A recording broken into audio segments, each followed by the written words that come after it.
ஆண்டவர் இயேசுவில் அருமையான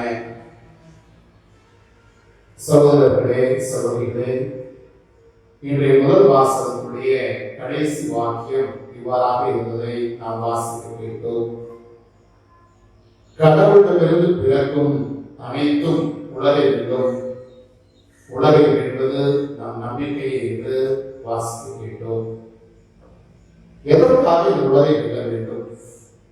பொதுவாக இந்த உலக வாழ்க்கையை நாம் பார்க்கின்ற போது நம்முடைய வாழ்க்கையின் சூழல்களில் நாம் அதை பொருத்தி பார்க்கின்ற போது எப்படியெல்லாம் பார்க்கின்றோம்? இந்த உலகம் எப்படி செல்லுகின்றதோ அதன் போக்கில் அப்படியே நாம் பொதுவாக வாழ விரும்புகின்றோம்.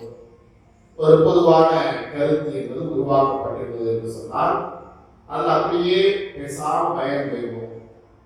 நரி வட போனா என்ன, இட போனா என்ன, என் மேல பாயாக இருந்தா சரிதான், அங்க எதுவும் எனக்கு பிரச்சனை இல்லை, எப்படியோ இருக்கிறது அப்படியே அட்ஜஸ்ட் பண்ணிட்டே போயிடுவோம் என்ற ஒரு விதமான மனநிலையானது பெரும்பான்மையான மக்களுக்கு இந்த உலக வாழ்க்கையில் இருக்கின்றதை பார்க்கின்றோம்.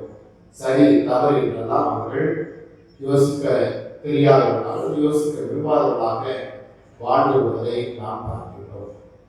அதற்கு கடந்து நாம் பார்க்கின்ற போது நீதிக்காக, உண்மைக்காக, நன்மைக்காக போராட வேண்டும் என்று மிக வலிமையோடு குரல் கொடுக்கக்கூடிய ஒரு சில மனிதர்களை பார்க்கின்றோம். அவர்களுடைய சமூகத்துடைய மேல்தட்டு கூட வந்து விடுவார்கள்.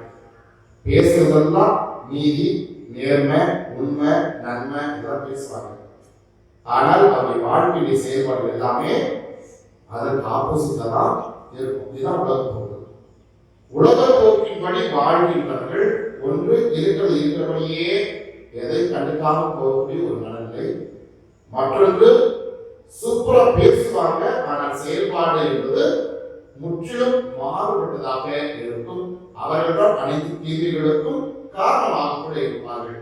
அதுவும் ஒரு வகையான மனநிலைதான். ஆக இந்த உலக போக்கை தான் கடவுள் மீது நம்பிக்கை வைக்கின்ற ஒவ்வொருவரும் வென்றாக வேண்டும். இருக்கிறபடியே போட்டிட்டு போறது அல்ல வாழ்க்கை. மாறாக கடவுள் எதை விரும்புகின்றாரோ அதை உணர்ந்து அதை முறையாக செய்து முடிப்பது, வெறும் உண்மை நேர்மை என்று மதிப்பீடுகளை பேசுவது மட்டுமல்ல, மாறாக அதை வாழ்க்கையாக மாற்றிக் கொள்வது. ஆக கடவுளிடமிருந்து பிறக்கக்கூடிய அனைத்துமே உலகை வெல்ல வேண்டும் என்றால் உலக போக்கின்படி வாழ்வது என்பது கடவுளுக்கு எதிரான ஒரு மனநிலை. கடவுள் இந்த உலகத்தில் இருக்கின்ற எல்லாரையும் ஆசிரியக்க விரும்புகிறார், எல்லோருக்கும் நன்மையை கொடுக்க விரும்புகின்றார். அந்த நன்மை தளத்தில் இணையக்கூடிய ஒவ்வொருவரும் தன்னை உணர்ந்து பார்த்து எது சரி எது தவறு என்பதை புரிந்து கொண்டு சரியானவற்றில் தன்னுடைய கவனத்தை பதிப்பது மட்டுமல்ல, அந்த சவால்களை ஏற்றுக்கொண்டு வாழ்கின்ற வாழ்க்கை பெற வேண்டும். இது யாரிடமிருந்து நாம் கற்றுக்கொள்ள முடியும்? மீண்டுமாக சொல்லுகின்றேன், இயேசுவிடமிருந்து மட்டும்தான் நாம் இதை சரியாக கற்றுக்கொள்ள முடியும். ஏனென்றால் இன்றைய நற்செய்தியில் நாம் பார்க்கின்றோம், அவர் வளர்ந்த நாசரேத்து என்ற அந்த ஊருக்கு வருகின்றார். வருகின்ற போது என்ன செய்கின்றார்? வழக்கத்தின்படி ஓய்வு நாளில் தொழுகை கூடத்திற்கு அவர் செல்கின்றார்.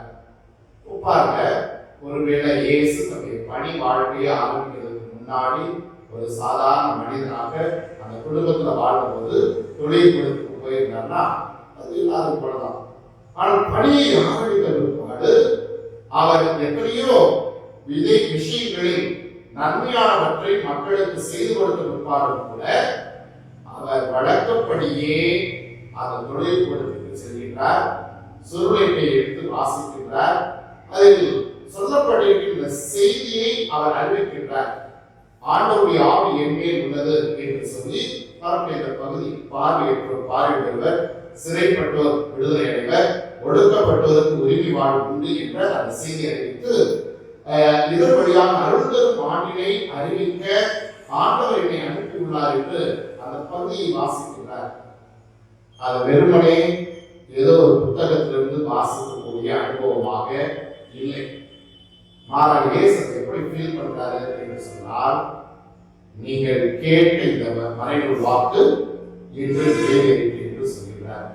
ஆக கடவுள் என்னை இந்த உலகிற்கு அனுப்பி வைத்திருக்கிறார் என்று சொன்னால், கடவுளை அன்பு என்னில் இருக்கிறது என்று சொன்னால், நான் கடவுளை அன்பு செய்கிறேன் என்று சொன்னால், கடவுளுக்கு நான் பிரமாணிக்கத்தை காட்டுகின்றேன். அதோடு மட்டுமல்ல, என்னுடைய வாழ்க்கையினுடைய ஒவ்வொரு சூழலிலும் கடவுள் விரும்புகின்றவற்றை செய்வதன் வழியாக இந்த உலக போக்கிலான வாழ்க்கையை நான் வெல்கின்றேன் என்று இயேசு இங்கே சொல்லாமல் சொல்ல வருகிறார் என்பதை நாம் புரிந்து கொள்ள முடிகிறது. பிரியமான சகோதரர்களே, சகோதரிகளே, நம்முடைய அன்றாட வாழ்க்கை சூழலிலும் கூட நாம் இந்த உலக இயல்பின்படி அப்படியே கடந்து செல்வது அல்ல, மாறாக உண்மையை உணர்ந்து கொண்டவர்களாக அதை வாழ்ந்து காட்டுகின்றவர்களாக நாம் மாறுகின்ற போது உலகை வெல்லக்கூடியவர்களாக மாறுகின்றோம்.